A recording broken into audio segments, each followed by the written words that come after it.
Hello and welcome to day two's roundup of World Cup action. I'm Jason Hall here again with your daily recap. First game this morning was Egypt versus Uruguay, ended 1-0 with a goal in the 89th minute by Jose Jimenez of Atletico Madrid. Basically, recap of this game. In the first half, I thought that Uruguay was very slow, in fact, too slow in possession when they had it. Just gave Egypt a chance to set up their defense at all times. It really didn't trouble them enough in that first half. The one glaring opportunity I can remember was from a corner in that first half, flicked on at the near post, and Suarez had a chance just outside the 6-yard box to tap in and could not do so, could not get a clean enough contact on the ball to put it towards the goal. And that seemed to drop his confidence as he didn't look the same player from that point on in this game today. In the first half, I thought Egypt acquitted themselves really well. I thought in the midfield in particular, Mohamed El Neni and Hamed had a great game, the number 8, who they call the Little General. And I think that their team was really affected greatly when Hamed had to leave the field of play due to injury early in the second half. And it seemed as if El Neni, as a result of that, had more work to do, and he faded pretty quickly in that second half from his usual energy that he displays when in the middle of the pitch. I thought in the second half, a turning point in the game was when Tabarez brought in Sanchez and Rodriguez to take over on the flanks for the youngsters, De Araceta and Nandez. And they seemed to be a lot more effective when they did get possession of the ball, teaming up with Cavani and Suarez up front. And also, with Hamed's absence in the midfield, Betancourt and Vecino also began to kind of bust the middle a bit more as well. So, Uruguay kind of grew into the game, and as the time went on, they started to create more and more opportunities, and eventually, as the Egyptians tired, they started to surrender more free kicks. And coming into the game, a talking point by many pundits was the height of Uruguay's team from set pieces. And, apart from the two centre-backs who are about 6'4", everyone on that park for Egypt is pretty short. So, the goalkeeper and the two centre-backs are tall, everyone else is short. So, when you add up the numbers of who's tall on that pitch, Uruguay outnumbers them greatly. And it did show in some of those free kicks towards the end of the game. And it really told in the 89th minute with that brilliant header from Jimenez from a Carlos Sanchez free kick. Moving forward, I still think Egypt is going to come second in this group. I think when you look at it, they did lose the game late, and it's a tough loss. They probably thought they were going to get the point. But, without Mo Salah, if you add him to the mix of attacking players that I saw on display today, I think they'll be just fine and can get through this group in second place, probably behind Uruguay. I think Uruguay, they'll be happy to get the 3 points. I think, if they look at their performance today, they probably know that they can play better than they did today. They kind of grew into the game. As I said, it was just a bit slow, all their build-up play in the first half. And, as they gained a bit more tempo in their play, it started to open up some more opportunities. The one thing I will say moving forward, I thought Cavani was excellent today. I thought the one thing that I noticed was at times, because he was doing so much work for the team, when they did counter-attack, he was not on the end of some of those plays. Suarez is not a bad option to be on the end of them, but with him in the form he was displaying today, they may want to think of a way to keep Cavani closer to the goal when they attack, because he would like to be on the end of some of these plays as well as Suarez. But I do think the man of the match today was Godin. Just his experience, his cover, he just seems to always be where he needs to be, and even attacking. He ghosted past players in Egypt's midfield at times today, which was impressive as well. And I think he just drove them forward, and at times, gave them the stern talking to they needed to kind of wake up, because Egypt did come out the more aggressive team and looked more up for it from the start. But as Uruguay grew into the game, their quality started to show and their experience. So pretty much expected a close victory for Uruguay, which is what happened at 1-0.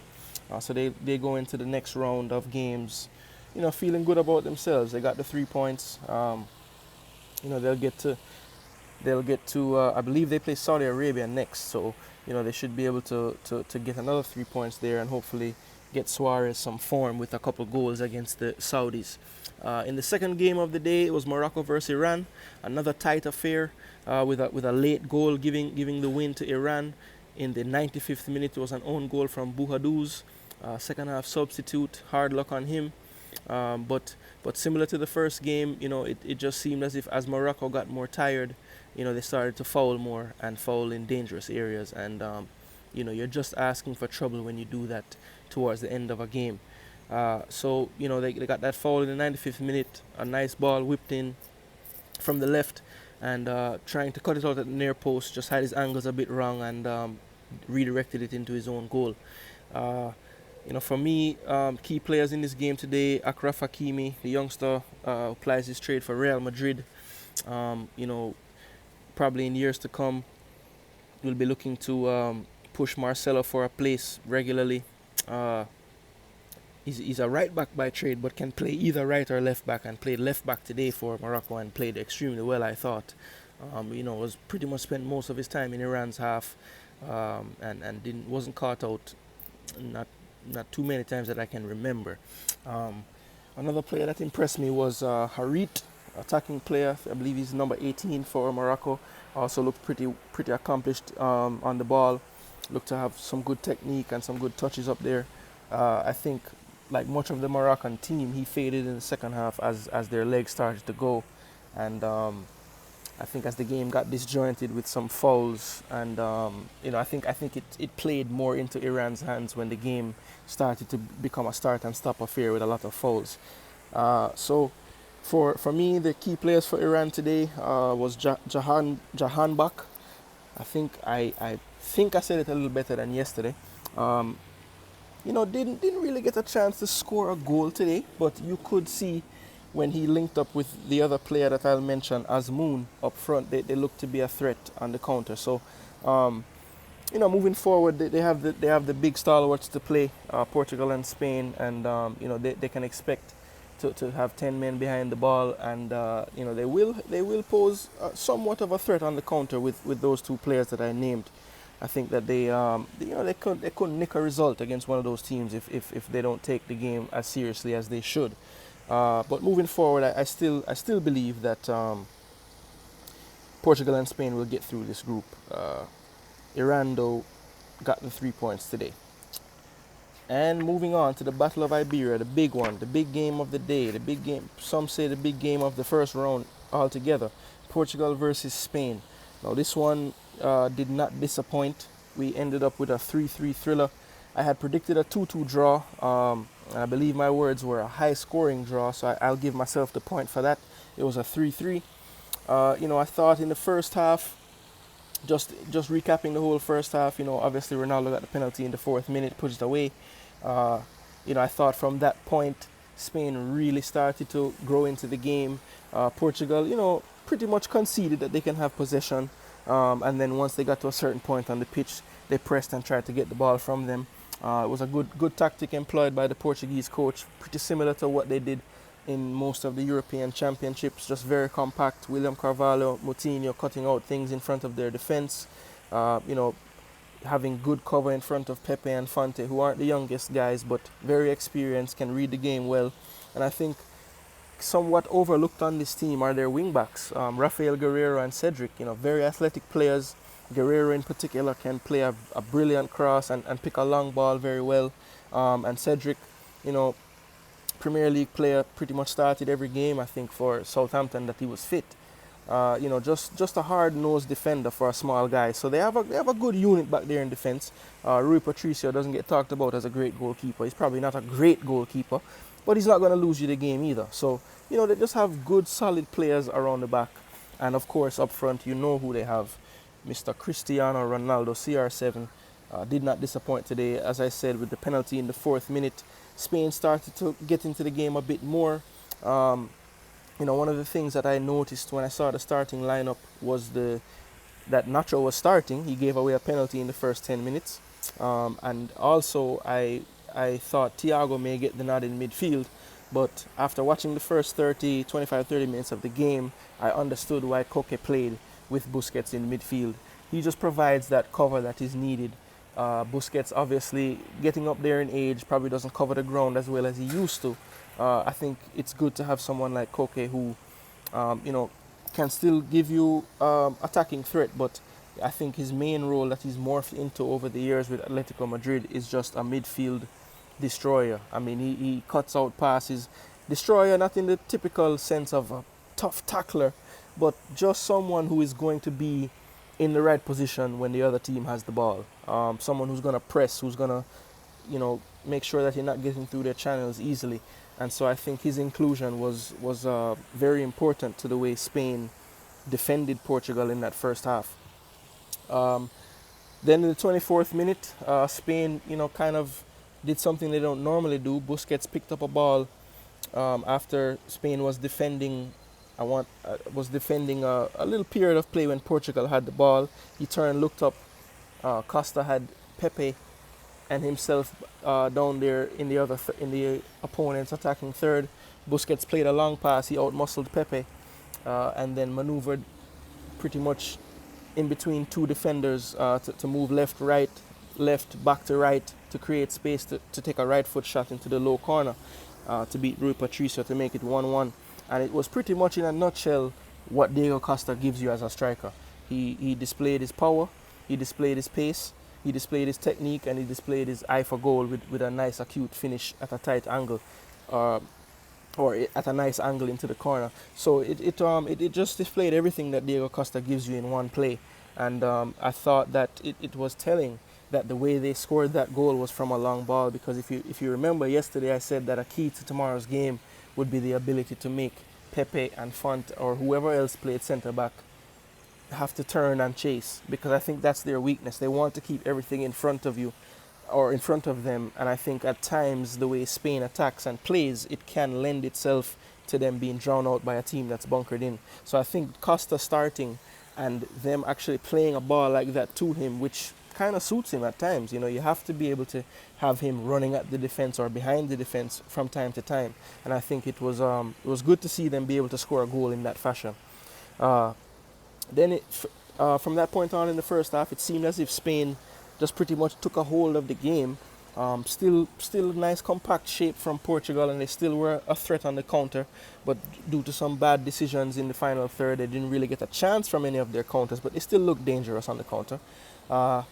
I remember in that first half towards the end, I figured Spain was going to score before halftime, or it was going to go in 1-1. And of course, on a counter attack again, a long ball up to Guedes. He has a nice control in front of Piqué and Ramos, lays it off for Cristiano Ronaldo with a one-time shot that, for all intents and purposes, should have been saved by De Gea. It was right to him, low. But if you've seen David De Gea keep before, which I'm sure anybody who's watched football have seen him, when he does let in a goal for Manchester United, most of the time, well, not most of the time, but sometimes they tend to be howlers. They tend to be shots that he should have stopped, or at his near post where he shouldn't be beaten. I think if he has a weakness, that's his only weakness, is he takes for granted the easy save. And I think that reared its ugly head at the worst time for him today, to make it 2-1 for Portugal going into the half, which I thought was a bit undeserved based on the balance of play. But again, when Cristiano Ronaldo is playing on the field, balance of play really doesn't matter anymore. He's going to get 3 to 5 chances in a game, and it's just how clinical is he during the game. And today he clearly was in a clinical mood. To start the second half, I thought Portugal may have gotten a bit of a lift from the goal, but I think that halftime whistle coming right after the goal was the best thing for Spain. They could go in, kind of regroup, say, hey, we've done it before, we're down 1-0, we came back, we can do it again. And come back they did. In the 55th minute, Diego Costa, another atypical Spanish goal. A free kick about 40 yards out in the middle of the park. They play a long diagonal curling ball to the back post from David Silva with his left foot. Nacho jumps, heads it back across goal, right in the path of Diego Costa, who beats everybody to it to finish and make it 2-2. Another typical Costa goal, just in the right spot at the right time, there to poke it in. Typical poacher's finish, and a good one at that to make it 2-2. And at this point, the game is just poised beautifully. Again, after the goal, Spain continues to ratchet up the pressure. Isco is growing into the game at this point, becoming the focal point. Seemed like he was everywhere on the pitch in that second half, in particular. Um, and 3 minutes later, after the goal, Nacho scores a beauty to make up for his penalty giveaway in the 4th minute, and to repay his manager for giving him the start. A brilliant technical volley from outside the box that started outside of the left post and curled back in. It was just a beauty. Reminded me of a tape I used to watch from the Brazil 1970 World Cup of Carlos Alberto running down the right and finishing with a bomb from right back. It wasn't a volley, his goal, but it had a similar shape to it and a similar technique. So it reminded me of that when I saw it. But a brilliant goal, something that you love to see at the World Cup. That's a goal I'm sure you'll see on highlight packages of World Cups for years to come. So that was a great goal by Nacho to make it 3-2 to Spain. At this point, I was feeling sorry for Portugal because they hadn't played poorly, hadn't played great, but I thought, they had done enough to be in the game still. But at that point, it seemed as if Spain was poised to just, put it away.